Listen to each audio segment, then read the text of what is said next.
The shovel was still warm when I found it leaning against the Riverside family crypt at 1:47 a.m. Someone had been digging. Recently, the wooden handle held heat like human hands had been gripping it just seconds before I arrived. But according to the logbook I had checked just 20 minutes earlier, there were no scheduled burials, no maintenance work, and I was supposed to be the only living person in Evergreen Memorial Cemetery for the next 5 hours. My name is Mason, and I am 28 years old. 3 weeks ago, I took a job as the night groundskeeper at Evergreen Memorial, a sprawling cemetery on the outskirts of Belmont, Oregon. The pay was decent, the work seemed simple, and after 2 years of bouncing between construction sites and warehouse shifts that left my body aching and my bank account empty, I needed something stable, something quiet, something that would let me sleep during the day and work during the night when the world was peaceful and still. What I got was anything but quiet. The interview had been strange from the start. I remember sitting in the waiting area of the administration building, a squat brick structure near the cemetery entrance, watching through the window as the day shift groundskeeper finished his work. The man moved with the efficiency of someone who had done the same tasks 1,000 times before. Trimming hedges, raking leaves, checking sprinkler systems. Normal work.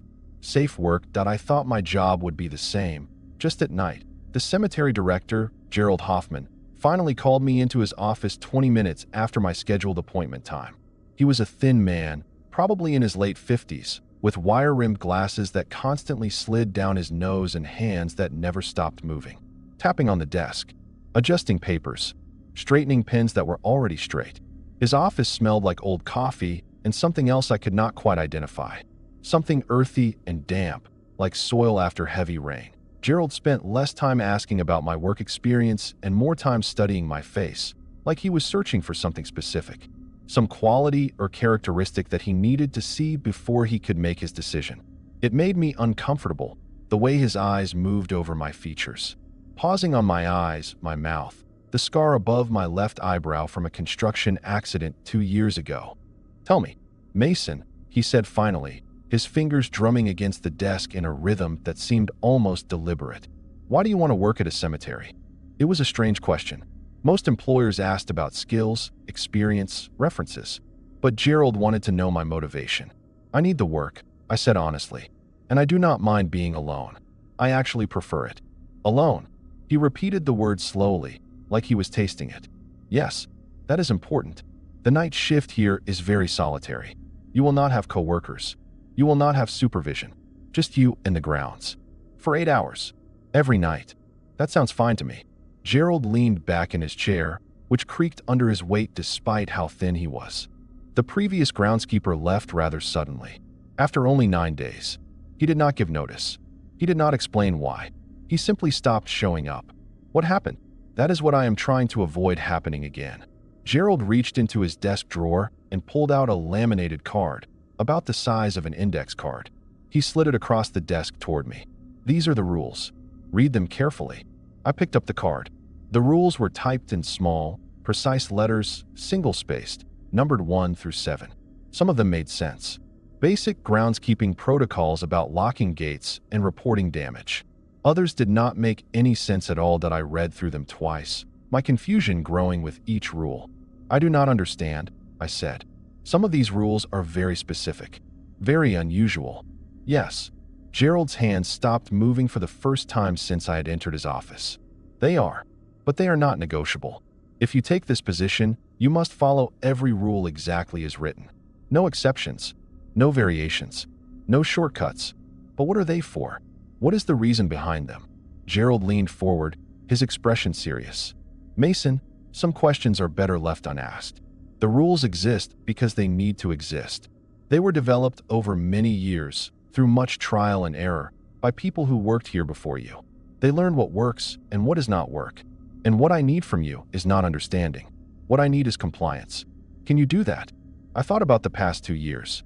The construction job where I had fallen and split my head open, costing me 3 months of work. The warehouse position where I had thrown out my back lifting boxes and spent another month recovering. The temp agencies that promised consistent work but delivered 3 days here, 2 days there, never enough to catch up on bills. That I needed this job. I needed the $40,000 a year salary that Gerald had mentioned on the phone. I needed the health insurance and the predictable schedule and the simple fact of knowing where I would be and what I would be doing every single night. Yes, I said, I can do that. Gerald studied my face for another long moment, then nodded. Good. You start tomorrow night, 11 p.m. to 7 a.m. Come to this office at 10:45 p.m. I will show you where everything is kept and introduce you to the logbook. Bring sturdy boots and warm clothes. The nights are still cold in April. We shook hands. His grip was firm but cold, like shaking hands with a man who had just come in from winter weather.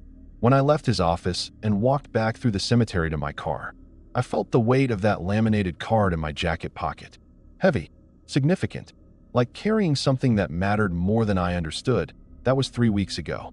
Now, standing in the cold April darkness with that warm shovel in my hands and the awareness that someone or something had been digging in the cemetery while I was supposed to be the only person present, I was beginning to understand why my predecessor had run. Let me tell you about the rules. Let me tell you what happens when you work the night shift at Evergreen Memorial Cemetery. And if you have ever thought about taking a job like this, maybe my story will change your mind. Or maybe it will not. Maybe you are braver than I am. But before you decide, you should know what you are really signing up for. Let me tell you what I learned. Let me tell you what waits in the darkness. Rule 1. If you see the day shift groundskeeper during your rounds after midnight, act as if he is not there. Do not make eye contact, do not speak to him, and do not respond if he speaks to you. The first time I saw Daniel Cortez after midnight, I thought he had just stayed late to finish some work. It was my 4th night on the job, around 1:15 a.m. on a Thursday, and I was walking the northern path through Section B when I spotted him standing near a cluster of old headstones, his back to me. He wore his usual work clothes, faded blue jeans, a gray jacket with the Evergreen Memorial logo on the back, and heavy work boots that looked like they had seen better days. He was holding a rake, the metal tines glinting slightly in the moonlight. But he was not moving, not raking, not doing anything, just standing there, completely still, facing away from me. Hey, Daniel, I called out, my voice carrying across the quiet cemetery. Working late. He did not turn around, did not respond, did not even acknowledge that I had spoken, just stood there, motionless, rake in hand, like a statue someone had placed among the graves. That I walked closer, my boots crunching on the gravel path. The sound seemed too loud in the silence. Daniel? You okay, man? Still nothing. By this point, I was maybe 15 feet away from him, close enough to see the details of his jacket, the way his hair curled slightly at the back of his neck, the familiar work gloves he always wore. Everything looked normal. Everything looked exactly like Daniel Cortez, the 47-year-old day shift groundskeeper I had met twice during shift changes. But something was wrong. I could feel it. The air around him seemed colder than it should have been. The shadows seemed darker. And there was a smell, faint but distinct, like turned earth and something else. Something organic and old. Daniel, if you can hear me, just let me know you are okay. I am getting worried here. That was when he turned around. His face was exactly as I remembered from our brief interactions. Weathered skin from years of outdoor work. Salt and pepper beard, neatly trimmed. Tired eyes that had seen a lot of life. But something was wrong with those eyes. They looked too dark, too empty, like looking into deep wells that went down forever, and his expression was completely blank. No recognition, no emotion, nothing. Just a flat, empty stare that made my stomach clench with instinctive fear. Mason, he said. His voice was flat and emotionless, like a recording played back at the wrong speed. Why are you here? I work here, I said, confused by the question. Night shift. You know that. We have talked about it. You should not be here. His head tilted slightly to the left, like a dog hearing a distant sound. The movement was too smooth, too mechanical. None of you should be here after dark. This is not your time. This is not your place. A chill ran through me that had nothing to do with the April cold. I suddenly remembered Rule 1. The first rule on that laminated card. If you see the day shift groundskeeper during your rounds after midnight, act as if he is not there. I had broken the rule. I had spoken to him. I had engaged with him. And now, standing there in the darkness with this thing that looked like Daniel, but was not Daniel, I understood why the rule existed. I work here, I repeated, but my voice was weaker now. Uncertain. I have to do my rounds. No. The thing wearing Daniel's face took a step toward me. You should leave. You should go home. You should never come back. Another step. This place is not for the living. Not at night. Not in the dark. We do not want you here, Mason. We do not need you here. I backed away slowly, my heart pounding so hard I could feel it in my throat. I wanted to run, but some instinct told me that running would be worse. That running would trigger some response I did not want to see. I have to finish my rounds, I said, forcing my voice to stay steady. That is my job. The thing tilted its head the other way. Right this time. Same smooth, unnatural movement. Your job. Yes. Your job is to walk among the dead and pretend you belong here. Your job is to count graves and check locks and tell yourself that everything is normal. But it is not normal, Mason. Nothing here is normal. And the longer you stay, the more you will see. The more you will understand. And once you understand, you will want to leave. Just like the others did. I took another step back. My hand found the flashlight on my belt, though I was not sure what good it would do. The moon was bright enough to see by, and shining a light on this thing would not make it any less real. I am leaving now, I said. I am going to continue my rounds. Yes, go. Walk your paths. Check your buildings. Count your graves.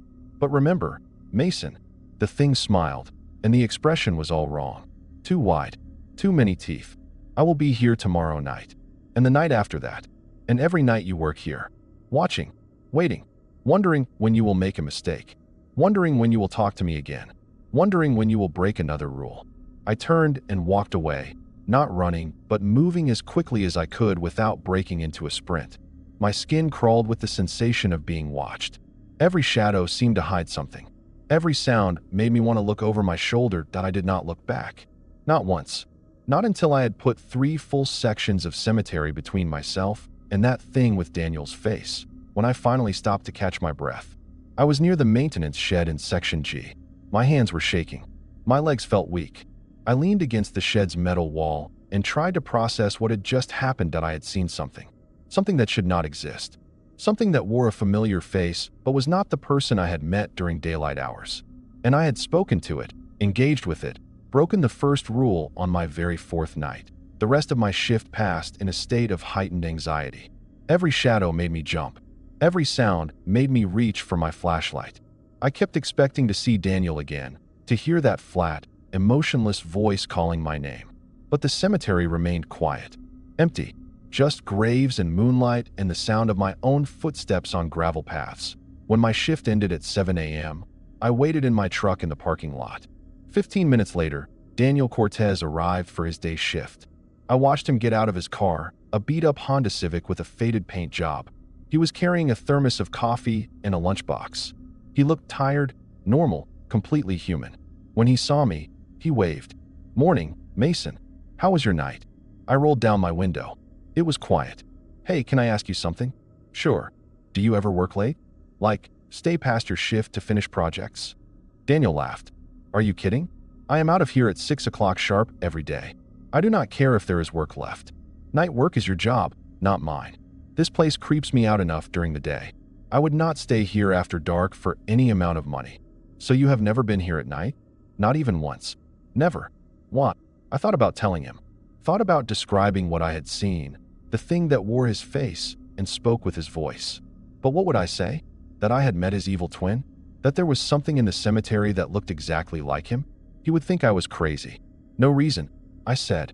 "Just wondering." Daniel shrugged and headed toward the equipment shed. I watched him go. This normal, tired man who had no idea that something was walking the cemetery at night wearing his face like a mask, that I drove home in silence.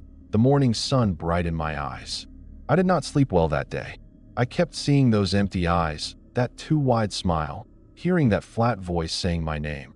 But the job paid well. The benefits were good. And I had bills to pay. So I came back that night. And the night after that. And I learned to follow Rule 1 perfectly. I saw the thing wearing Daniel's face 3 more times during my first 2 weeks. Each time, I walked past it without making eye contact, without speaking, without acknowledging its existence in any way. Each time, it watched me pass, its head tilting in that unnatural way, its mouth forming words I could not hear because I refused to listen. And each time I passed it safely, I felt a small sense of victory. I had learned the rule. I had learned how to navigate this strange new world I had entered, but Rule 1 was just the beginning. There were 6 more rules. 6 more lessons I would need to learn. 6 more ways the cemetery would test me. Rule 2. If you find fresh dirt on a grave that was not disturbed during the day, immediately mark it in the logbook, but do not investigate further. This happened on my 8th night. I was doing my 2 a.m. rounds through Section D, the oldest part of the cemetery, where graves dated back to the 1880s. Many of the headstones were so worn that you could barely read the names anymore. Time and weather had eroded the carved letters, leaving behind smooth stone surfaces that told no stories. My flashlight beam swept across the rows of graves, checking for anything unusual: vandalism, fallen branches, animals that sometimes wandered in through gaps in the fence. Standard stuff that Gerald had mentioned during my training. That was when I saw it. Fresh dirt, dark, rich soil piled next to a grave that, according to the daily maintenance log I'd checked earlier, had not been touched in over 30 years. I stopped walking and focused my flashlight on the spot. The headstone read, Catherine Elise Brennan, 1954 to 1989, beloved mother and wife. Simple, elegant, weathered by time, but still legible. The dirt was not just loose. It was arranged in a neat mound beside the grave, like someone had been digging recently and then carefully replaced everything.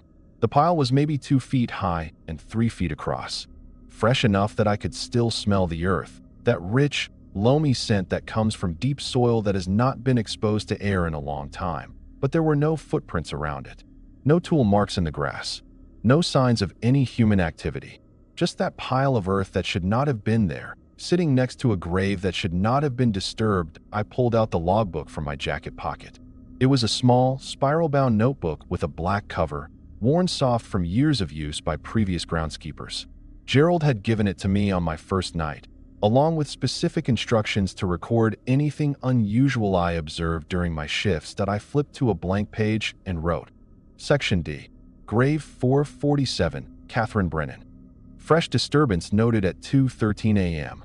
Mound of dirt approximately 2 feet high, 3 feet across. No visible footprints or tool marks. No scheduled maintenance in this area. I closed the notebook, put it back in my pocket, and continued my rounds. Rule 2 was clear. Mark it in the logbook, but do not investigate further. Do not dig. Do not examine. Do not try to understand what caused it. Just note it and move on. But curiosity is a dangerous thing. It crawls into your mind and sets up camp, whispering questions you cannot ignore. Who had dug up that grave? Why? What were they looking for? And most importantly, how had they done it without leaving any trace of their presence? I finished my rounds, checked the rest of the cemetery, and tried to focus on my job. But my mind kept drifting back to Section D, to Catherine Brennan, to that pile of fresh earth sitting next to her grave like an accusation. Around 3:30 a.m., I made a decision I would later regret. I would just go back and look at it one more time, just to make sure I had not imagined it, just to verify that my notes were accurate. That was how I rationalized breaking Rule 2. I walked back through Section D, my flashlight cutting through the darkness. The cemetery was quiet, peaceful even. A light breeze rustled through the oak trees that dotted the landscape, their branches casting long shadows across the grass. I found Catherine Brennan's grave easily. But something had changed. The dirt pile was bigger now, significantly bigger. What had been 2 feet high was now at least 4 feet. The mound had spread out, covering more of the grass around the headstone. And there was a smell in the air that had not been there before. Something earthy and rotten, like vegetables left too long in a cellar. Like organic matter breaking down in the absence of light. My stomach clenched. This was wrong. Very wrong. Dirt does not grow on its own. Dirt does not spread and pile up without some force moving it. Someone or something was actively digging here, and I was standing right next to it. I heard a sound then. Soft, rhythmic, coming from beneath the ground, scraping metal against wood. The unmistakable sound of a shovel blade striking something solid, then scraping against it, then striking again. Over and over. Steady, deliberate, purposeful. Someone or something was digging from below. My flashlight beam wavered as my hand started to shake. I pointed the light at the grave, at the grass that covered it, half expecting to see the earth moving. But the surface was still, undisturbed. The scraping sound continued, muffled by 6 feet of soil and a casket, and who knows what else. Scrape. Strike. Scrape. Strike. I backed away slowly, my eyes fixed on the grave, my mind trying to process what I was hearing. This was not possible. Dead people do not dig. Dead people do not use shovels. Dead people stay buried and quiet and gone. But the sound continued. Patient. Methodical. Like someone working toward a goal they knew they would eventually reach, even if it took all night. Even if it took forever. I turned and ran. Not walked quickly. Not moved away cautiously. I ran like a child fleeing a nightmare, my boots pounding against the gravel paths, my breath coming in sharp gasps. I did not stop until I reached the maintenance shed on the far side of the cemetery, near the main entrance. My hands were shaking so badly that it took 3 tries to unlock the door. I sat inside the shed for maybe 20 minutes, trying to calm down, trying to convince myself that I had imagined it, that the sound had been something else. Wind in the trees, an animal burrowing, anything except what I knew in my gut it really was. When I finally gathered enough courage to continue my rounds, I avoided Section D entirely. I walked every other section of the cemetery twice, but never went back to Catherine Brennan's grave.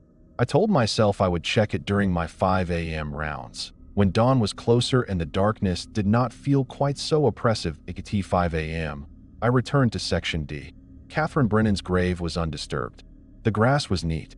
The headstone stood straight. And there was no dirt pile. None at all.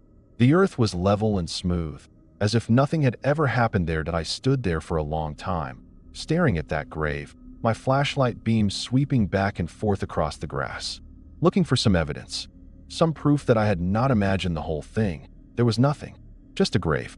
Just a headstone. Just a woman who had been dead for over 30 years, resting in peace like she was supposed to. But when I pulled out my logbook to check my notes from earlier, I found something that made my blood run cold. Someone had written a response below my entry, in handwriting that was not mine. Neat. Careful. Deliberate. Good.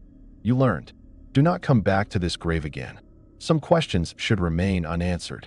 Some doors should stay closed. I flipped through the rest of the logbook, looking for other entries, other notes, other evidence that someone else had access to this book. But there was nothing. Just my notes from the past 8 nights and this single response, written in ink that looked fresh enough to smudge if I touched it, that I closed the logbook and put it back in my pocket. My hands were still shaking. My mind was racing with questions I knew I would never get answers to. But I had learned something important that night. Rule 2 was not just about documenting unusual activity. It was about knowing when to stop asking questions. About understanding that some things in this cemetery were beyond my understanding, beyond my control, and beyond my pay grade. That I never went back to Catherine Brennan's grave. And I never investigated fresh dirt again, no matter how curious I was. I marked it in the logbook and moved on. Just like the rule instructed, some lessons I learned are best learned quickly. Rule 3. The chapel bell will ring exactly 3 times at 3:33 a.m. Count each ring carefully. If it rings a 4th time, leave the cemetery immediately. The chapel at Evergreen Memorial is a small stone building near the main entrance, built in 1923 according to the bronze plaque mounted beside the door. It has a bell tower with a brass bell that, according to Gerald, has not worked in 15 years. The mechanism broke during a winter storm, he said, when ice damage destroyed the rope and pulley system. The cemetery never had the budget to fix it, but every night at exactly 3:33 a.m., that bell rings 3 times. The first night I heard it, I checked my watch immediately. 3:33 a.m. Exactly. 3 clear, resonant tones that echoed across the cemetery grounds, loud enough to hear from anywhere on the property. Each ring lasted about 3 seconds, followed by 5 seconds of silence. Then the next ring, silence, ring, silence, ring, silence. Then nothing. I walked to the chapel and shined my flashlight up at the bell tower. The bell was visible through the open arches, hanging motionless from its mount. No rope, no mechanism, no way for it to ring. But I had heard it, clear as anything. 3 times. The next morning, I reported it to Gerald. Yes, he said simply, not looking up from the paperwork on his desk. 3 rings. Every night. Just count them and move on. But how is it ringing? You said the mechanism was broken. It is broken. Then how? Count them, Mason. Gerald looked up at me, his expression serious. That is all you need to do. Count each ring. Make sure there are only 3. And then continue your rounds. Do not go to the chapel. Do not investigate the bell. Do not try to understand it. Just count and move on. What happens if there are more than 3 rings? Gerald removed his glasses and cleaned them with a small cloth, taking his time with the task. When he put them back on, he said, "Then you leave. Immediately. Get in your truck and drive away. Do not finish your shift. Do not check any buildings. Do not try to lock up. Just leave." Why? Because a 4th ring means something has gone wrong. Something has broken. And when that happens, the cemetery is not safe for the living. I wanted to ask more questions, but the look on Gerald's face told me the conversation was over. Some things I was learning were not meant to be explained. Only obeyed so I counted. Every night. 1, 2, 3, and then silence. For 2 weeks, the pattern never changed. 3:33 a.m. 3 rings. Nothing unusual until my 15th night. I was near the eastern path, walking through Section F. When the bell rang at 3:33 a.m., I stopped walking as I always did and counted point 1. Silence, point 2. Silence, point 3. I exhaled, relieved, and started walking again. Another night. Another successful count. Everything was normal. Then it rang a 4th time. The sound was different from the first 3 rings. Louder. Deeper. It seemed to vibrate through the ground itself, traveling up through my boots and rattling in my chest like a second heartbeat. The tone was wrong, too. Not the clear, musical note of the previous rings. This was harsh, discordant, like metal being struck with something that should not be striking it. I did not hesitate. I did not stop to think or question or understand. I ran straight for the front gate, my boots pounding against the gravel paths, my breath coming in sharp gasps. Behind me, I heard sounds, whispers, dozens of them, overlapping and urgent, speaking words I could not quite understand, but that filled me with an instinctive, primal fear. The temperature dropped so fast that frost formed on the grass around me, spreading out in visible waves, crackling beneath my feet like thin ice over a pond. The air became thick, heavy, difficult to breathe. Each breath burned cold in my lungs. I heard footsteps behind me, multiple sets of footsteps, running, keeping pace with me, getting closer. But I did not look back. Rule 3 was clear. Leave immediately. Do not stop. Do not investigate. Just go. I reached my truck in the parking lot, fumbled with my keys, and finally got the door open. My hands were shaking so badly that I dropped the keys twice before I could get them in the ignition. The engine started on the 3rd try, and I backed out of the parking space without checking my mirrors. Asterisk in the rearview mirror, I saw them. Shadows, dozens of them, standing at the edge of the parking lot, watching me leave. They had no features, no faces, just dark shapes that should not have been there, clustered together like a crowd gathered for an event. I drove 10 miles down the road to a 24-hour diner called Martha's Place, sat in a corner booth, and ordered coffee I could not drink because my hands were shaking too badly to hold the cup steady. The waitress, an older woman with kind eyes and gray hair, asked if I was okay. I told her I was fine, just tired from working nights. She did not believe me, but she did not push. She just refilled my coffee cup and left me alone. I sat there until sunrise, watching through the window as the sky slowly lightened from black to gray to pink. At 7 a.m., I called Gerald. I heard the 4th ring. I said when he answered, silence on the other end of the line. Then, and you left. Yes. Good. You followed the rule. I heard him take a breath, like he was preparing to say something important. Come to my office when you get here. We need to talk. When I arrived at the cemetery at 8 a.m., Gerald was waiting for me in the parking lot. He looked tired, older than I remembered. There were dark circles under his eyes, and his usually neat appearance was rumpled, like he had slept in his clothes. Walk with me. He said that we walked through the cemetery in silence, past Section A and Section B, past the maintenance shed and the old oak trees that lined the western fence. Finally, we stopped near the chapel, the same chapel where the bell had rung 4 times just hours earlier. It has not happened in 7 years, Gerald said quietly. The last time was in 2016. Different groundskeeper. He left too, just like you did. Came back the next night and worked here for another 3 years before he moved to California for family reasons. What causes it? The 4th ring. Gerald looked up at the bell tower. We do not know. Not exactly. But we have theories. The cemetery is old. Over 140 years. Thousands of people are buried here. And some of them, many of them, died badly. Violently. Suddenly. with unfinished business and unresolved grief and anger that does not fade just because the body stops working. He turned to look at me. Most of the time, the balance holds. The rules keep things contained, keep the dead in their places, and the living safe to do their work. But sometimes, something shifts. Some combination of factors we do not understand causes the balance to tip. And when that happens, the fourth ring is a warning. It is the cemetery telling us that the boundaries have weakened, that the protections are not working, that the living need to leave before they become part of what is buried here. How long does it last? Hours, usually. Sometimes a day. By the time you left and the sun came up, the balance had already restored itself. The cemetery is safe again. He paused. For now. We stood there in silence for a long moment, both staring up at that motionless bell. Finally, Gerald said, "You did the right thing, Mason. You followed the rule. You did not hesitate. You did not try to be brave or curious or clever. You just left. That is exactly what you were supposed to do. Will it happen again? Probably. Could be weeks from now. Could be months. Could be years. The pattern is not predictable, but you have proven you can handle it. You have proven you will follow the rules even when it is frightening, even when it does not make sense." He looked at me. That is rare. Most people freeze, or they try to investigate, or they convince themselves they imagined it. You did none of those things. You trusted the rule and followed it. I wanted to feel proud of that, but mostly I just felt shaken. The memory of those whispers, those footsteps, those shadows watching me leave was still too fresh, too real. "Can I ask you something?" I said. "You can ask." I may not answer. What would have happened if I had stayed? Gerald was quiet for a long time.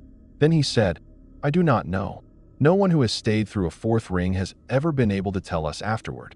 That was all the answer I needed. Before I continue with the rest of the rules, I want to take a moment here. If you are finding this story valuable, if it is making you think differently about the places we work and the rules we follow, I would really appreciate it if you could hit that like button below. And if you want to hear more stories like this, true accounts of jobs that are not quite what they seem, please subscribe to the channel. It helps me keep sharing these experiences. And trust me, there is a lot more to this story that you need to hear. Rule 4. Any flowers left after 9 p.m. must be collected and placed in the incinerator. Do not read any cards or notes attached to them.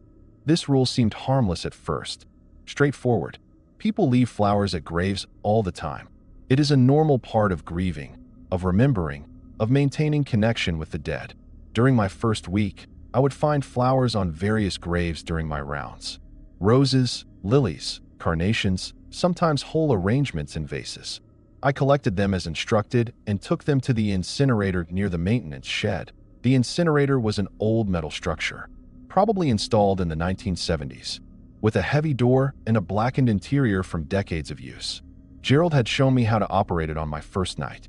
Open the door, place items inside, close and latch the door, press the ignition button. Simple. The flames would burn for about 30 minutes. Reducing everything to ash. I burned a lot of flowers during my first 2 weeks. Sometimes 3 or 4 bouquets a night, sometimes more. And I followed rule 4 carefully. I did not read the cards. I did not examine the notes. I just collected them and burned them. But I started noticing patterns. The flowers left after 9 p.m. were different from the ones left during the day. They were always fresh, expensive looking, wrapped in nice paper or arranged in quality vases. And they were always on specific graves. The same graves, night after night. There was a grave in Section A, Robert James Sullivan, 1889 to 1967, white lilies every night. Perfect, fresh, still wet with dew even on dry nights. The grave in Section C, Helen Marie Patterson, 1921 to 1984, red roses every night. A dozen of them, arranged perfectly, thorns carefully removed. A grave in Section F, Thomas Andrew Mitchell, 1955 to 2003, yellow daisies, always in a simple glass vase, always accompanied by a small card in a white envelope. These graves were in the oldest sections of the cemetery. People who had been dead for decades, 50 years, 80 years in Robert Sullivan's case. People with no living family members listed in the cemetery records. Gerald had shown me the database during my training. Each grave had a file with information about descendants, people who had purchased rights to visit and maintain the plot. But these graves had no one. Their files were marked. No living relatives. Estate closed. S.O. who was leaving flowers for them? The first few times, I collected the bouquets as instructed and took them to the incinerator. I did not read the cards. I did not examine the notes. I followed the rule exactly as written. But curiosity is a persistent thing. It whispers in your mind during the quiet hours of the night, asking questions you cannot ignore. On my 18th night, I found a bouquet of white lilies on Robert Sullivan's grave. The flowers were stunning, professional quality, the kind you would see at a wedding or a high-end funeral. They were wrapped in cream-colored paper with a satin ribbon and a small card attached with a silver string. I picked up the bouquet, intending to take it straight to the incinerator. But my fingers found the card. It was just a small rectangle of paper, maybe 2 inches by 3 inches. Heavy cardstock. Expensive. The kind of card that costs more than the flowers themselves. Against my better judgment. Against the explicit instructions in Rule 4. I opened it. The message was written in elegant cursive handwriting. The kind that comes from fountain pens and careful practice. I am sorry I could not save you. I think about you every day. I will see you soon. Margaret. The ink looked fresh. The paper was new, crisp, unbent. But Robert Sullivan had been dead for over 50 years. And according to the cemetery records, his wife Margaret Sullivan had died in 1972, 23 years after her husband. I stood there in the darkness, holding that card, trying to make sense of what I was reading. This card was not 50 years old. It was recent, new, written maybe hours ago, or days at most. But by whom? Margaret was dead. Robert was dead. There was no one left to write cards or leave flowers. I looked around the cemetery. Silent. Empty. Just rows of headstones and the occasional tree casting shadows in the moonlight. But I had the distinct, uncomfortable feeling that I was being watched. That something or someone was aware of what I had just done. I quickly put the card back with the flowers, sealed it as best I could, and hurried to the incinerator. When I opened the heavy metal door, I saw something that made my stomach turn cold. Inside, among the ashes and burned stems, there were dozens of cards. Hundreds, maybe. They covered the bottom of the incinerator in a layer of partially burned paper, all white or cream-colored. All with that same elegant script visible even through the scorch marks. I grabbed a stick and carefully moved some of the ashes around, exposing more cards. Fragments of messages were still legible. I miss you. I am coming home. Wait for me. It will not be much longer. I cannot live without you. Soon. Very soon. The separation is temporary. We will be together again. I am crossing over. Watch for me. Every card said something similar. Every card spoke of reunion, of return, of crossing over from wherever the writers were to wherever the dead waited. These were not messages of remembrance or grief. They were messages of intent, promises, plans. I placed the white lilies inside, card included, and closed the door. My hands were shaking as I pressed the ignition button. The flames roared to life, and through the small window in the door, I watched the cream-colored paper blacken and curl, the elegant script disappearing into ash. But even as the flowers burned, I could not stop thinking about those messages. About Margaret Sullivan, dead for over 50 years, somehow still leaving flowers for her husband. About the promises in those cards. About what it meant to cross over and see you soon. I did not read any more cards after that night, but I paid closer attention to the flowers themselves. And I noticed something else that made the situation even more disturbing. The flowers left after 9 p.m. were always fresh. But not fresh like they had just been cut. Fresh like they had never been cut at all. Like they were still growing, still alive, still connected to roots buried deep in earth. I tested this on my 21st night. I found a bouquet of red roses on Helen Patterson's grave. Instead of immediately taking them to the incinerator, I set them aside on a nearby bench and continued my rounds. I wanted to see if they would wilt, if they would show any signs of deterioration. 2 hours later, when I returned to collect them, the roses looked fresher than before. The petals were more vibrant. The stems were stronger. And there was moisture on the petals, like fresh dew. Even though the night was dry and there had been no rain, these flowers were not dying. They were thriving, growing, becoming more alive even though they were cut and separated from any source of water or nutrients. I took them to the incinerator immediately and burned them, watching through the window as the flames consumed the petals and stems.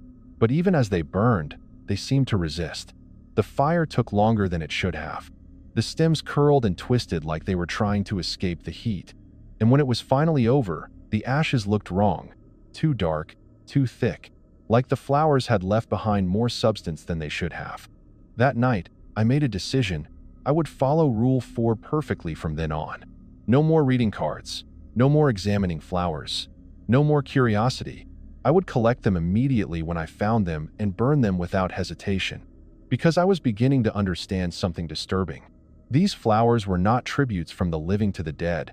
They were invitations. Messages sent from one side of death to the other, trying to establish connection, trying to create a bridge that would allow something to cross back. And the incinerator was not just a disposal system. It was a barrier, a way to sever those connections before they could fully form, before whatever was reaching across could find its way through. Rule 5. If you hear your name whispered from inside a mausoleum, respond by saying, "I am not who you seek," and continue walking. The mausoleums at Evergreen Memorial are concentrated in Section G, near the western fence line. There are 12 of them in total, ranging from small family crypts that hold maybe 4 or 5 people to larger structures that house multiple generations. They are all built from stone, granite mostly, with iron gates and bronze plaques identifying the families buried within. During the day, they look like any other cemetery architecture. Somber, dignified, slightly imposing but ultimately harmless. At night, especially in the hours between midnight and dawn, they look like something else entirely. They look like mouths, dark openings waiting to swallow anything that gets too close. I had been walking past these mausoleums for 3 weeks without incident. They were part of my regular route. Section G was in the middle of my rounds, usually around 2:30 a.m., when the night was at its darkest and quietest. I would walk the main path that curved through the section, my flashlight beam sweeping across the stone structures, checking for any signs of disturbance or damage. The mausoleums always looked the same: closed gates, dark interiors, silent, still, empty, until my 21st night. I was walking past the Whitmore family mausoleum, a granite structure with ornate iron gates and angel statues on either side, their stone faces worn smooth by decades of weather. It was 2:47 a.m. according to my watch. The night was clear, cold, with a half moon providing enough light to see by even without my flashlight. That was when I heard it. Soft, almost gentle. A woman's voice, speaking just above a whisper. "Mason." The voice came from inside the mausoleum, echoing slightly against the stone walls. It sounded sad, lonely, like someone who had been waiting a very long time for company. I stopped walking. My heart immediately started pounding harder. I remembered Rule 5. I knew what I was supposed to do. But hearing your own name spoken in the darkness by a voice that should not exist triggers something primal in the human brain. Every instinct wants to respond, to answer, to acknowledge that someone is calling you. I forced myself to speak the words from the rule. "I am not who you seek." My voice sounded too loud in the silence. Too definite, like I was trying to convince myself as much as whatever was inside that mausoleum. There was a pause. Then the voice came again, still soft but with a note of uncertainty. "Are you sure?" I did not answer. Rule 5 said to respond once and then continue walking. Nothing about engaging in conversation. Nothing about explaining or arguing or defending my answer. Just state the phrase and move on. I started walking again, forcing my legs to move at a steady pace. Not running, not hurrying, just continuing my rounds as if nothing unusual had happened. Behind me, I heard a sound that made the hair on the back of my neck stand up. The iron gates of the mausoleum were opening, slowly, with a long, drawn-out creak of metal on metal that echoed across the cemetery. I did not turn around. I did not look back. I just kept walking, my eyes fixed on the path ahead. My hands clenched into fists at my sides. The voice called my name again. "Mason." More insistent this time. More desperate. "Please. I have been waiting so long. Are you certain you are not who I seek?" I did not respond. One foot in front of the other. Keep walking. Follow the rule. "Mason, please. Just look at me. Just for a moment. I need to see your face. I need to know if you are the one." The voice was closer now, following me, and I could hear footsteps behind me, soft and careful, like someone walking barefoot on grass. Getting closer with each step I took. "Mason." The voice was directly behind me now, close enough that I should have been able to feel breath on my neck. Why will you not look at me? Why will you not answer? Am I so terrible? Am I so frightening that you cannot spare me even a glance? My whole body was tense with the effort of not turning around. Every instinct screamed at me to look, to see what was following me, to confront whatever was calling my name with such sad, desperate longing. But I kept walking. 10 more steps. 20. 30. The footsteps continued behind me, matching my pace exactly, staying just close enough that I could hear them but never quite catching up. And then, suddenly, they stopped. The voice called my name one more time, fainter now, fading like an echo in a canyon. Mason. Then silence. I kept walking for another full minute before I dared to slow down. When I finally looked back, the mausoleum was far behind me, its iron gates closed and still. Nothing moved in the shadows. Nothing followed, but my hands were still shaking, my heart was still racing. And I knew, with absolute certainty, that something had been following me. Something that wanted desperately for me to turn around, to look at it, to engage with it. Rule 5 had saved me. The simple act of saying, "I am not who you seek," and continuing to walk had been enough to break whatever connection the voice was trying to establish. But only barely. Only because I had followed the rule exactly. When I checked the Whitmore Mausoleum during my next round at 4:30 a.m., the gates were closed and locked, just as they should have been. There were no signs that they had ever been opened. No scrape marks in the dirt. No disturbance of the leaves that had accumulated around the base of the structure. But on the ground in front of the entrance, I found something that had not been there before. A photograph. Old, faded, the colors washed out by time and exposure. It showed a woman, maybe in her 30s, with dark hair styled in the fashion of the 1950 seconds. She had a sad smile, the kind people wear when they are trying to be brave but cannot quite hide their grief. I picked up the photograph carefully, holding it by the edges. On the back, written in pencil that had faded to almost illegibility, were the words, Evelyn Whitmore, 1956. I turned the photo over and looked at the woman's face again. Her eyes seemed to follow me, sad and pleading. I could almost hear her voice again, calling my name, asking if I was certain I was not who she sought. I left the photograph where it was and walked away. I did not put it in the incinerator. I did not take it with me. I just left it there on the ground, a small piece of evidence that something had reached out from that mausoleum and tried to make contact. Some questions, I was learning, are not meant to be answered. Some connections are not meant to be made. The dead reach out for many reasons: loneliness, desperation, unfinished business. But the living must not always answer. Sometimes, the kindest thing you can do is keep walking. Over the following weeks, I heard my name called from 5 other mausoleums. Each time, I responded with the phrase from Rule 5 and continued walking. Each time, I heard footsteps following me, sometimes for 10 steps, sometimes for 50, before they finally stopped and faded away. And each time, I found a photograph afterward. Different people, different eras, different names written on the back, but always that same sad, pleading expression. Always that same desperate hope that maybe, just maybe, I was the one they had been waiting for.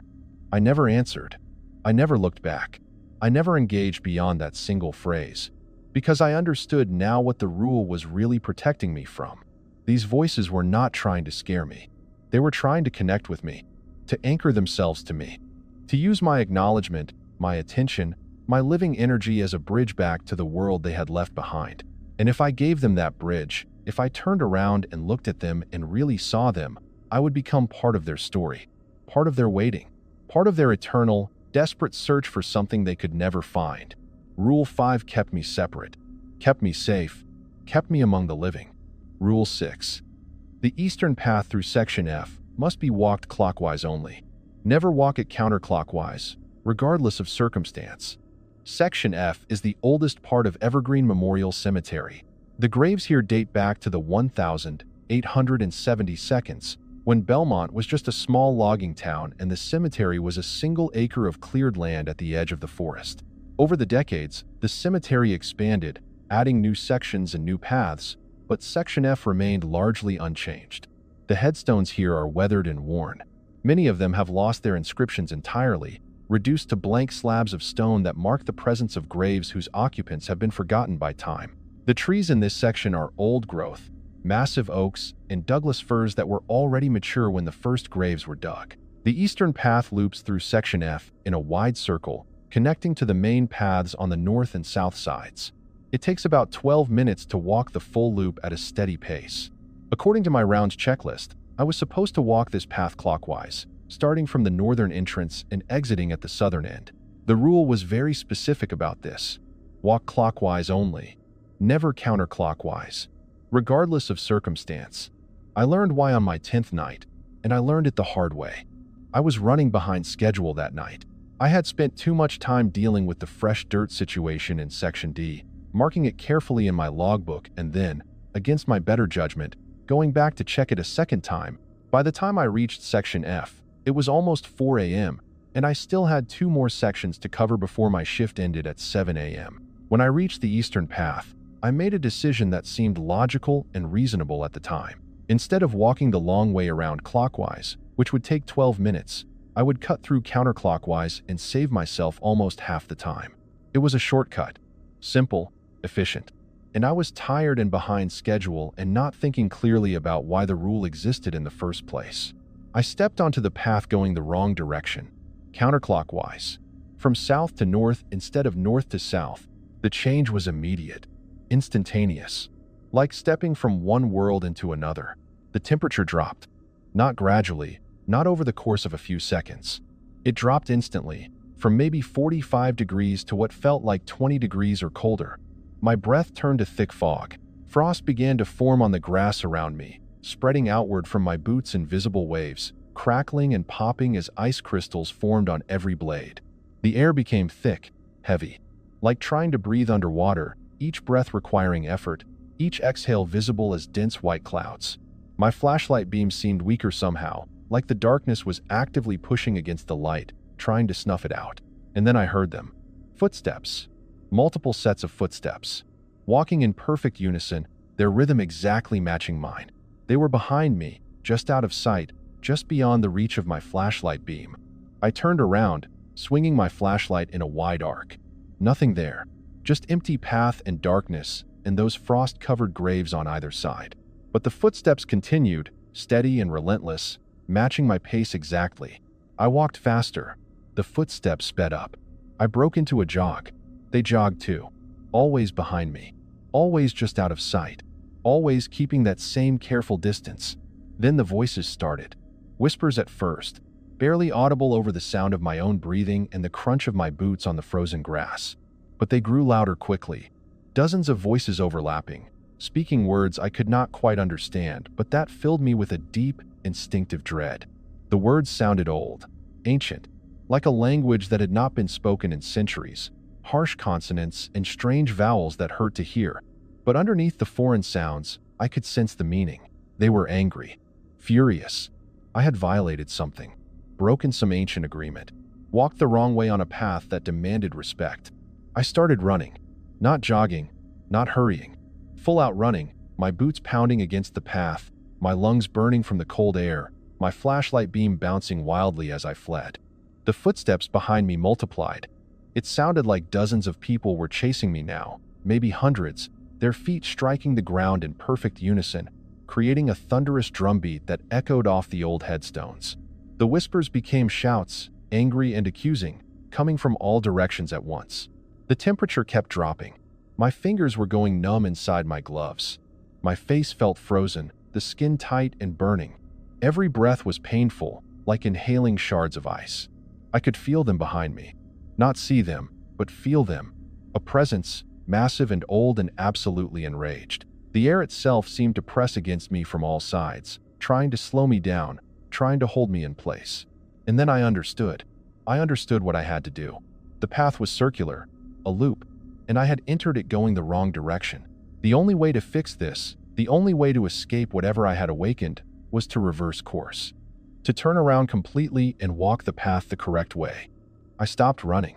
Just stopped, my boots skidding slightly on the frozen grass. The footsteps behind me stopped too. Instantly, like they had been waiting for me to figure this out. The voices fell silent. The pressure in the air remained, heavy and expectant. I turned around completely, facing back the way I had come. I could not see anything in the darkness. but I could feel the presence there, watching me, waiting to see what I would do next. I started walking clockwise, the correct direction, north to south, just as the rule specified. The moment I took the first step in the right direction, the temperature began to rise. Slowly at first, then faster. The frost on the grass started to melt. The pressure in the air eased. The footsteps did not resume. I walked the entire path clockwise, moving at a steady pace, forcing myself not to run despite every instinct screaming at me to flee. It took the full 12 minutes, maybe longer, but with each step, the cemetery returned to normal. The temperature climbed back to the usual spring night coolness. The air became breathable again. The oppressive presence faded. By the time I reached the southern exit of the path, everything was as it should be. Quiet, peaceful. The night sounds of insects and distant traffic had returned. My flashlight beam was strong and steady, but my legs were shaking so badly that I had to sit down on a nearby bench for 15 minutes before I could continue my rounds. My hands trembled as I pulled out my logbook and tried to make notes about what had happened. But how do you document something like that? How do you write down that you walked the wrong way and awakened something ancient and angry and wrong? I settled for a simple entry, Section F, Eastern Path. Walked clockwise as specified. No incidents. The next night, when I arrived for my shift, I found a note tucked into my logbook. The handwriting was careful and precise, definitely not mine. The old paths remember the old ways. They were walked by those who came before us, who understood things we have forgotten. Respect them, honor them, walk them as they were meant to be walked. The direction matters more than you know. I never asked Gerald who wrote that note. I never asked what would have happened if I had not turned around, if I had continued walking the wrong way until I reached the exit. Some questions I was learning are better left unasked. What I did know was this. The eastern path through Section F was not just a walking trail, it was a boundary. A circle of protection that had been established a very long time ago, long before Evergreen Memorial existed, by people who understood that some places have rules that transcend our understanding. Walking clockwise maintained that protection. Walking counterclockwise broke it. And breaking it meant facing whatever the protection was designed to keep contained. I never walked that path counterclockwise again. No matter how far behind schedule I was, no matter how tired or rushed or impatient I felt, I always entered from the north and exited at the south, always clockwise, always respecting the old ways. Some rules exist for reasons we cannot see. Some boundaries must be honored even when we do not understand them. The Eastern Path taught me that lesson with a clarity I would never forget. Rule 7. Between 2 a.m. and 4 a.m., stay at least 50 feet away from the Riverside family crypt.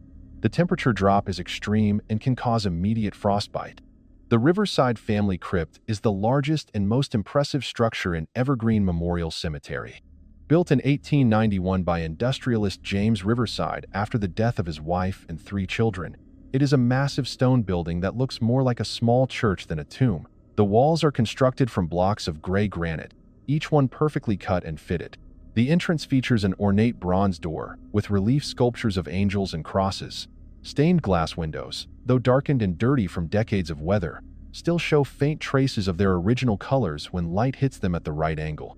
During the day, the Riverside Crypt is beautiful, impressive, a monument to wealth and grief and the desire to create something permanent in the face of death. Tourists sometimes ask if they can photograph it. Architecture students come to study its construction. It is, in many ways, the centerpiece of the cemetery. At night, between 2 a.m. and 4 a.m., it becomes something else entirely. It becomes dangerous. I learned about this rule during my very first week, before I truly understood what I was dealing with. It was my 3rd night on the job, maybe 2:30 a.m., and I was walking through Section C on my rounds. The path through Section C passes within about 30 feet of the Riverside Crypt, close enough to see the building clearly but not close enough to read the bronze plaques mounted beside the door. I felt the cold before I saw anything wrong. It started at my feet, a creeping numbness that climbed up my legs like ice water spreading through my veins. Within seconds, my toes were aching inside my boots, then burning, then going completely numb. My fingers began to hurt, a deep, bone-level pain that made me clench my hands into fists.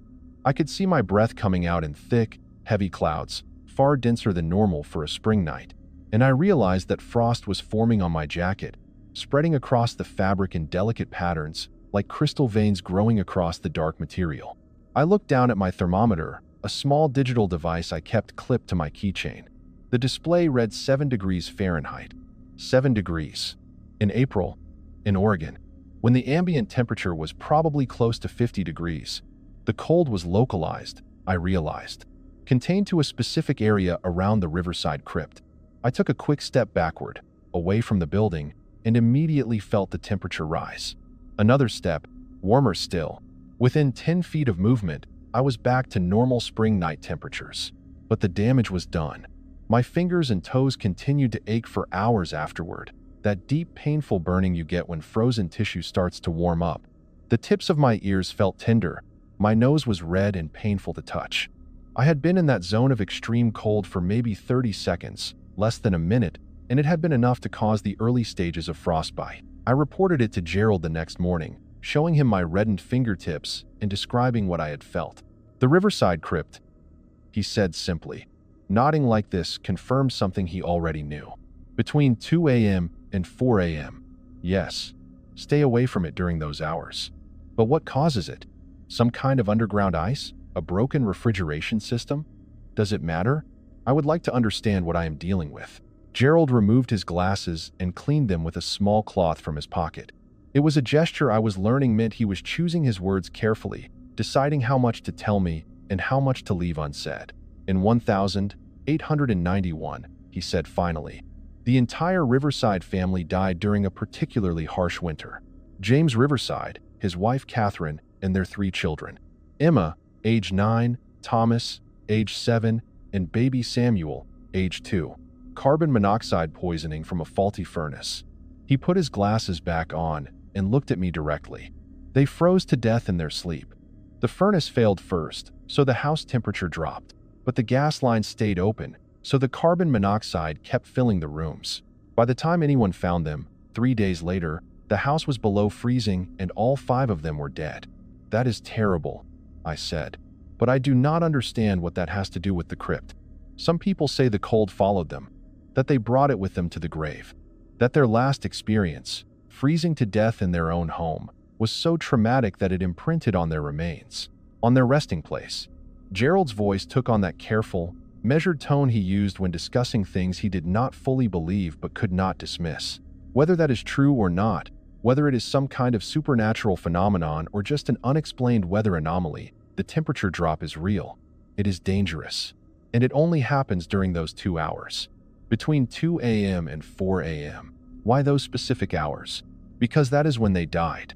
The coroner's report estimated time of death between 2 and 4 inches the morning. The coldest hours of the night. I wanted to argue. Wanted to insist that dead people do not create zones of extreme cold around their burial places. But I had felt it myself, had seen the frost forming on my jacket, had watched the thermometer drop from 50 degrees to 7 degrees in the span of a few feet. Some things, I was learning, do not require explanation or understanding. They just require avoidance. Stay at least 50 feet away during those hours. Gerald repeated, "Mark your rounds accordingly. Plan your route to give the Riverside crypt a wide berth between 2 and 4 a.m. It is manageable, as long as you are aware and careful." I followed that advice religiously. Every night, when my watch showed 2 a.m., I checked my location. If I was anywhere near Section C, I rerouted. I planned my rounds to ensure I would not be near the Riverside crypt until after 4 a.m., when whatever caused the temperature drop had subsided. But I paid attention to the crypt during my safer hours. And I noticed things. During my 1 a.m. rounds, before the danger window, the Riverside crypt looked normal. Cold, yes, but no colder than any other stone building at night. I could approach within 20 feet without any discomfort. During my 5 a.m. rounds, after the danger window, same thing. Normal temperature, no unusual cold, just a building. But between 2 and 4 a.m., even from a safe distance, I could see evidence of what was happening. Frost would form on the grass around the crypt, spreading outward in a circle maybe 70 or 80 feet in diameter. The stained glass windows would fog over completely, covered in ice crystals so thick you could not see through them at all. Sometimes I would see my breath fogging from 50 feet away, the boundary line of the danger zone. Once, during my 3rd week, I found a dead raccoon about 40 feet from the crypt. It was 3:15 a.m., and I was doing my rounds through Section B, which borders Section C but maintains safe distance from the Riverside Crypt. The raccoon was frozen solid, its fur covered in a thick layer of ice crystals. Its body was rigid, stiff, preserved in the exact position it had been in when the cold claimed it. I did not approach it, just made a note in my logbook and continued my rounds. When I checked the same spot at 5 a.m., after the danger window, the raccoon was still there. But it had thawed. Its body was limp now, soft, no longer frozen. Dead, clearly, but no longer encased in ice. Whatever happened near that crypt during those 2 hours, it was powerful enough to freeze a living animal solid in minutes. And if it could do that to a raccoon, it could certainly do it to a human. I thought about the Riverside family often during those weeks. James and Catherine and their 3 children, dying slowly in their cold house. The carbon monoxide lulling them into sleep while the temperature dropped and dropped and dropped. Did they know what was happening? Did they try to wake up, to escape, to save each other? Or did they just slip away quietly, freezing to death in their own beds while the rest of the town slept unaware? And now, over 130 years later, that cold remained, anchored to their resting place, repeating itself every night during the hours when they died. A permanent echo of their last experience, trapped in stone and earth and whatever supernatural forces govern such things. Rule 7 kept me safe from that cold, kept me alive and functional and able to continue my work. But it also reminded me, every single night, that this cemetery was not just a collection of graves and monuments. It was a place where trauma and death had left lasting marks, where the past was not fully past, where the dead still exerted influence over the living world in ways I could barely comprehend. Now let me tell you what happened 3 nights ago. The incident that made me realize these rules were not just guidelines or superstitions or the paranoid protocols of overly cautious managers. They were survival instructions, boundaries that kept the living and the dead in their proper places. And breaking them had consequences that I was only beginning to understand. It was my 24th night at Evergreen Memorial. April 12th, a Tuesday. The sky was clear, the moon was half full, and the temperature was around 48 degrees. Normal conditions. Standard night. Nothing that suggested anything unusual was about to happen. I started my shift at 11 p.m., same as always. Checked in with Gerald, who was finishing some paperwork in his office. He looked tired, older than usual, but he gave me the standard briefing. No scheduled work, no maintenance crews, no special circumstances. Just a regular night of rounds and monitoring. I collected my equipment from the maintenance shed. Flashlight, fully charged. Radio, tested and working. Logbook, with about 20 pages left before I would need a new one. Thermometer on my keychain. Everything normal. Everything routine. My first round of the night, starting at 11:30 p.m., was uneventful. I walked through sections A, B, C, checking gates and locks, looking for any signs of disturbance. Everything was as it should be. Quiet, peaceful. The cemetery settled into its nighttime rhythm, and I settled into mine. At midnight, I reached Section D and counted the flowers on grave 247 like I always did. 17 roses, fresh and perfect. I noted it in my logbook and moved on. At 1 a.m., I walked through Section F, taking the eastern path clockwise, north to south, respecting the old ways. No issues, no unusual cold, no voices or footsteps. At 1:30 a.m., I was in Section B when I noticed something wrong. The shovel, the one I mentioned at the very beginning of this story. It was leaning against the Riverside family crypt, and when I approached it cautiously, staying well outside the 50-foot boundary, I could see that the wooden handle was still warm.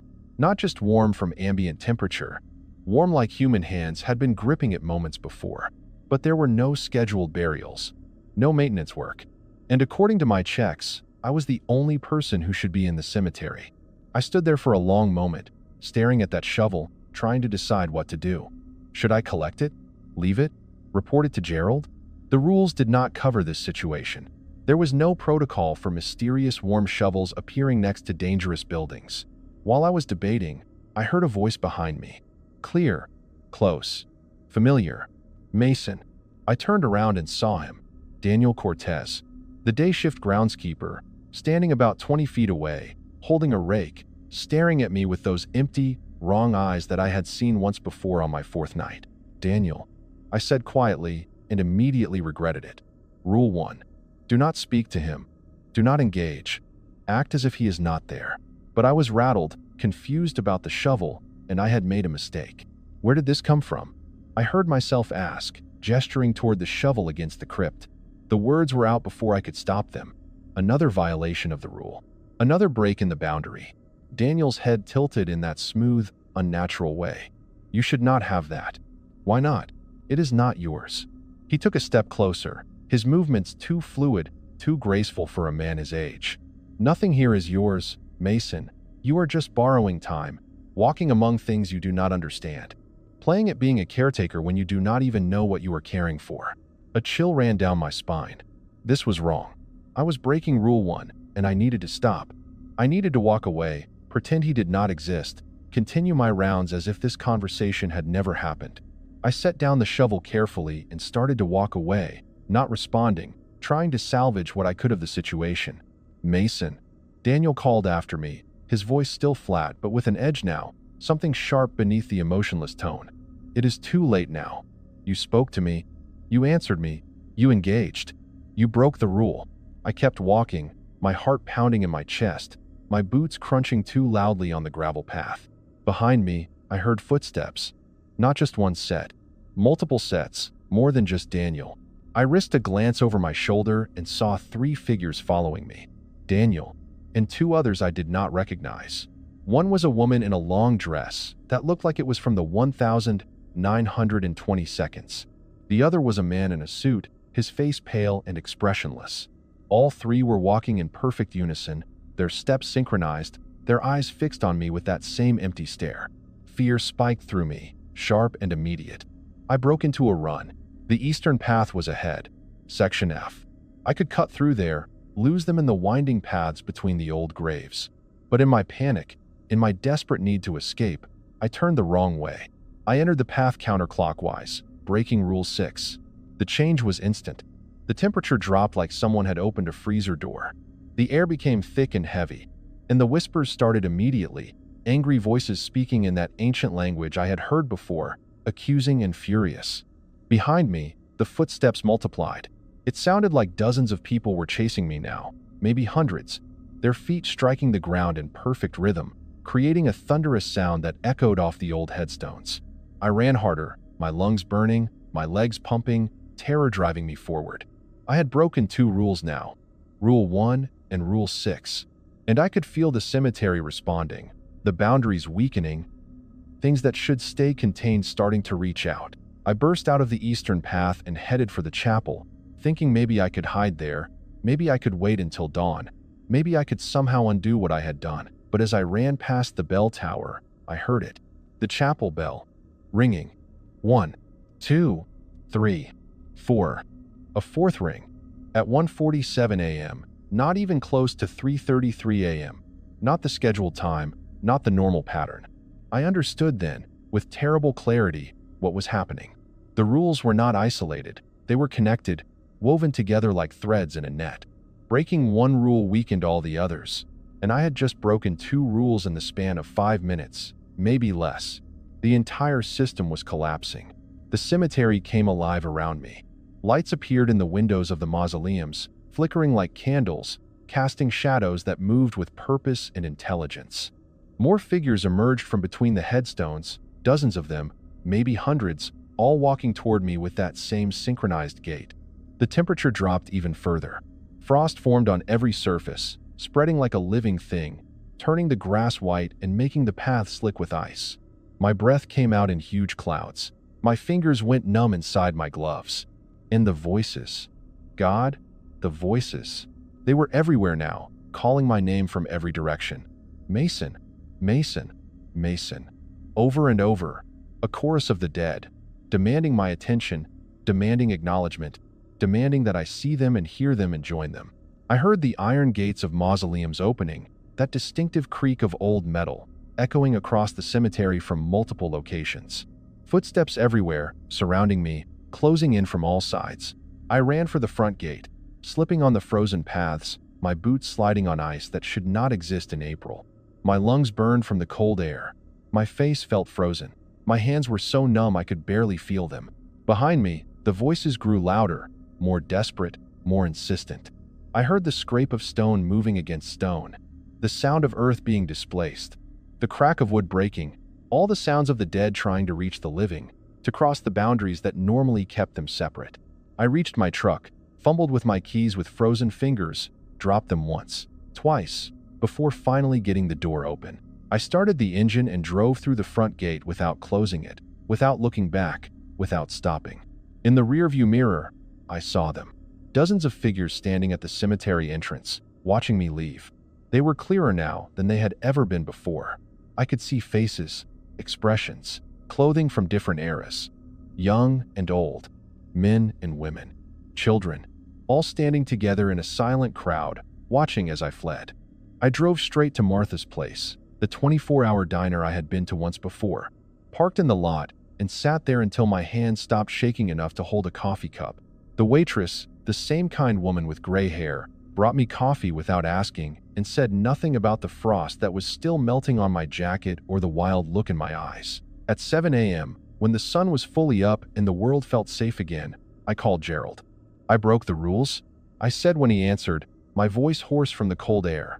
"Rule 1 and Rule 6, and then the bell rang 4 times, even though it was not 3:33 a.m.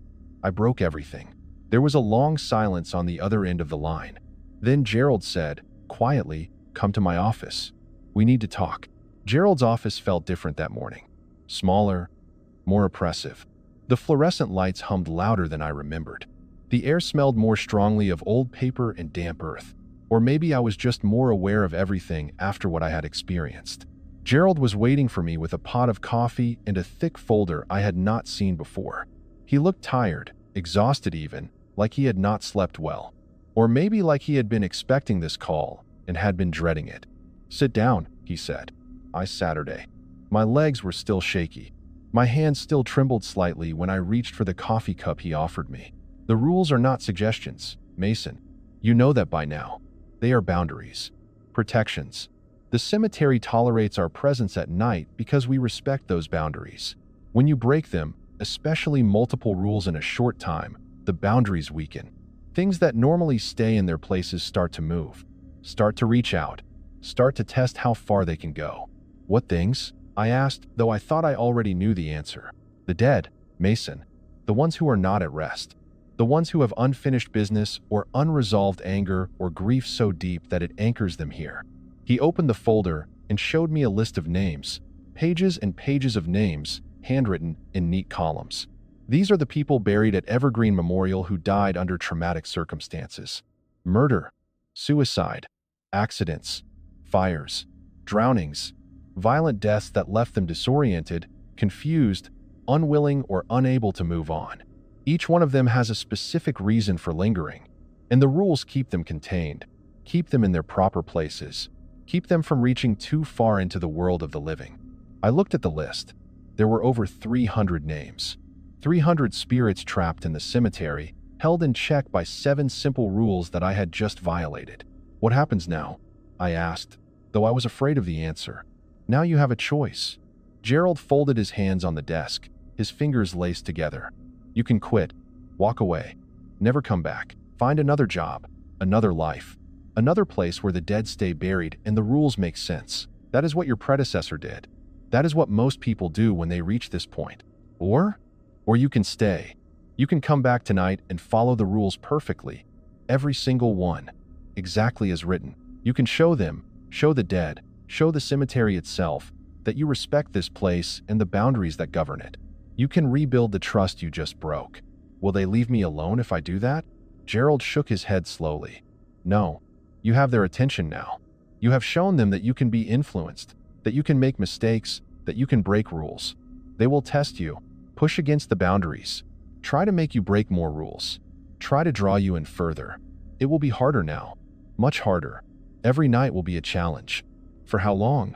Weeks, maybe months, until they accept that you are going to follow the rules no matter what, until they understand that you are not like the others who broke and ran, until they realize you are going to stay and do your job correctly." He paused. "If you can last that long." I sat there for a long time, staring at that list of names. 300 lost souls, 300 reasons to run away and never look back. 300 tests waiting for me if I chose to stay. But I thought about something Gerald had said during my interview, about needing someone who would not ask too many questions, someone who could last longer than 9 days, someone who could follow the rules even when they did not make sense. I thought about the bills I needed to pay, the stability I needed, the fact that, despite everything, despite the fear and the confusion and the supernatural horror of it all, this job had given me something, a purpose, a challenge, a reason to show up every night and prove that I could handle something difficult. And, if I am being completely honest, I thought about the pull I felt toward this place. The strange fascination with understanding how it all worked. The need to know more about the dead who lingered here and why they could not rest. The curiosity that had gotten me into trouble in the first place, but that also made me want to stay and learn and master this strange world I had entered. "I will stay," I said. Gerald nodded slowly, like he had expected this answer but was not entirely sure it was the right one. "Then listen carefully. For the next few weeks, maybe months, you will experience increased activity, more voices, more manifestations, more attempts to draw you in. They will try to trick you into breaking more rules. They will appear as people you know. They will call your name. They will leave things for you to find.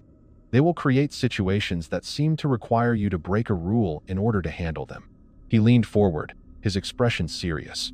"Do not fall for it. Stick to your routine. Follow every rule exactly. Do not investigate.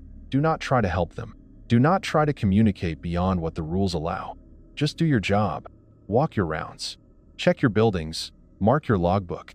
And let them be. What if? No what ifs, Mason. No exceptions. No special circumstances. The rules are absolute. If you stay, you follow them perfectly.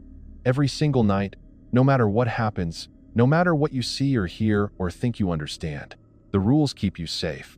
The rules keep you alive. The rules are all that stand between you and becoming part of what is buried here." I nodded, understanding finally, really understanding, what I had signed up for. This was not just a job. It was a test, a trial, a constant battle to maintain boundaries against forces that wanted nothing more than to erase those boundaries and pull me across to their side. "I understand," I said. "Good. Your shift starts tonight at 11 p.m. Be on time, be prepared." "And Mason?" He looked at me with something that might have been respect or might have been pity. "Do not break any more rules. You might not survive a third time." That was 3 days ago. Since then, every night has been exactly what Gerald warned me it would be. A test. A challenge. A constant battle to follow the rules perfectly while the cemetery tries everything it can to make me break them again. Last night, I found flowers on over 50 graves. All left after 9 p.m. All with cards attached. The cards were larger than usual, easier to read, the handwriting clearer. I could see the messages even without opening them. "Please help me. I am so alone. Read this and understand."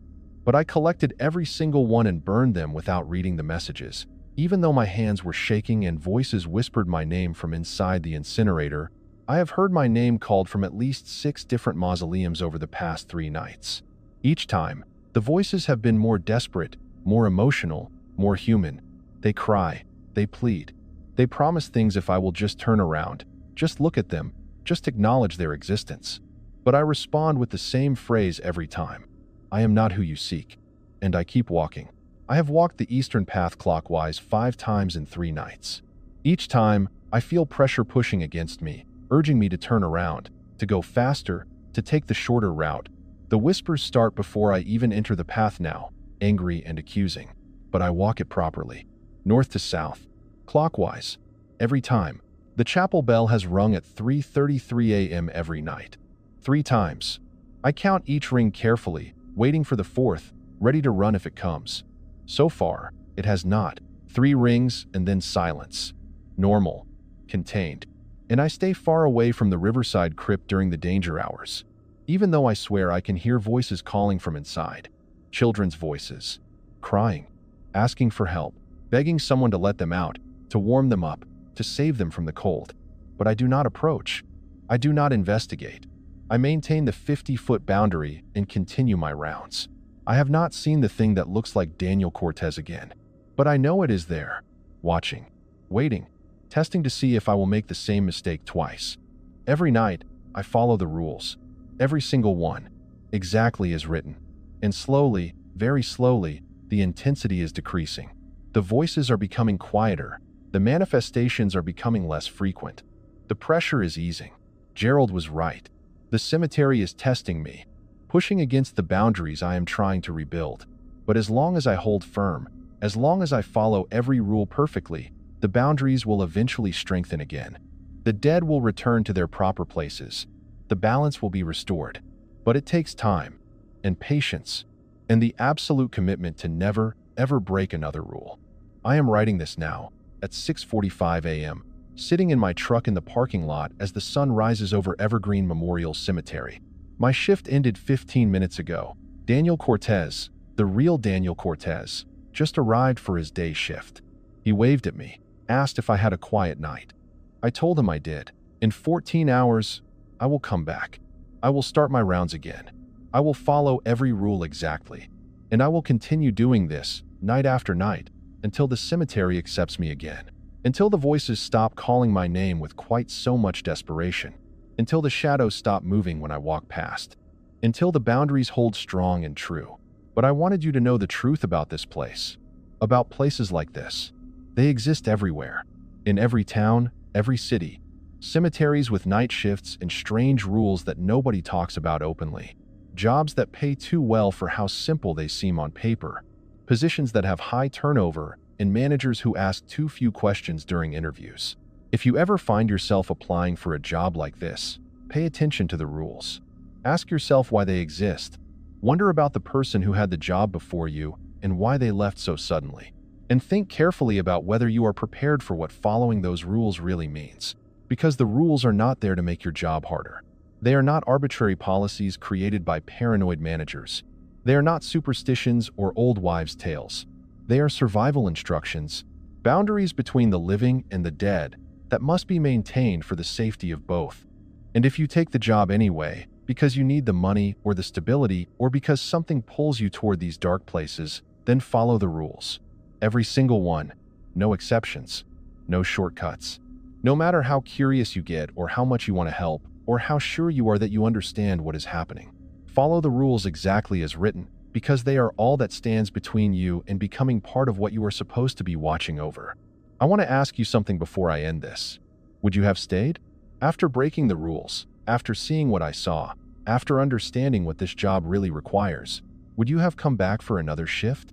Would you have chosen to rebuild those boundaries, knowing how hard it would be? Let me know in the comments below. I am genuinely curious whether I made the right choice or whether I should have run while I still could. And if you found this story valuable, if it made you think differently about the places where the dead are buried and the people who watch over them at night, please hit that subscribe button. Share this with someone who needs to hear it. Because there are more stories like this. More rules. More places where the living and the dead exist side by side, separated only by a few simple boundaries that must never be crossed. Thank you for listening. Thank you for staying with me through this entire story. And remember, some jobs are not worth any amount of money. But if you take them anyway, if you find yourself walking among the dead in the hours between midnight and dawn, follow the rules. Always follow the rules. No matter what. My shift starts again in 13 hours. I will be ready. I will follow every rule perfectly. I will maintain the boundaries. I will do my job. And I will survive. One night at a time. I hope.